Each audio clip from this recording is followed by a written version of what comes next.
বীরপুরুষ, লিখেছেন রবীন্দ্রনাথ ঠাকুর। মনে করো যেন বিদেশ ঘুরি, মাকে নিয়ে যাচ্ছি অনেক দূরে। তুমি যাচ্ছ পালকিতে মা চড়ে, দরজা দুটো একটুকু ফাঁকা করে। আমি যাচ্ছি রাঙা ঘোড়ায় পড়ে, টগবগিয়ে তোমার পাশে পাশে।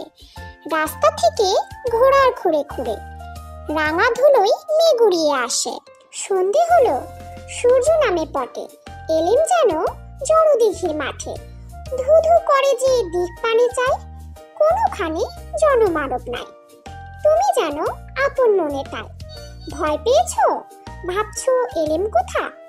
আমি বলছি ভয় করো না মাগো, ওই দেখা যায় মরা নদীর স্রোতা।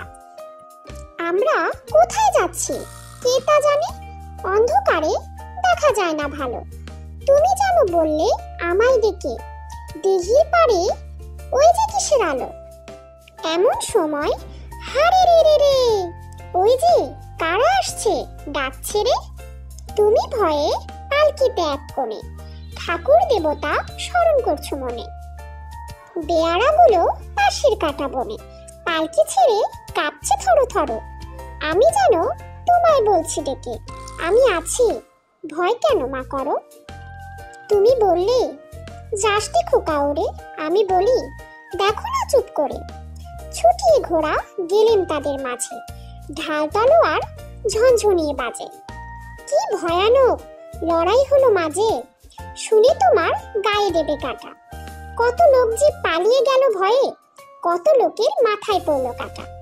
এত লোকের সঙ্গে লড়াই করে ভাবছো খোকা গেলেই বুঝি মরে। আমি তখন রক্ত মেখে থেমে বলছি এসে লড়াই গেছে থেমে।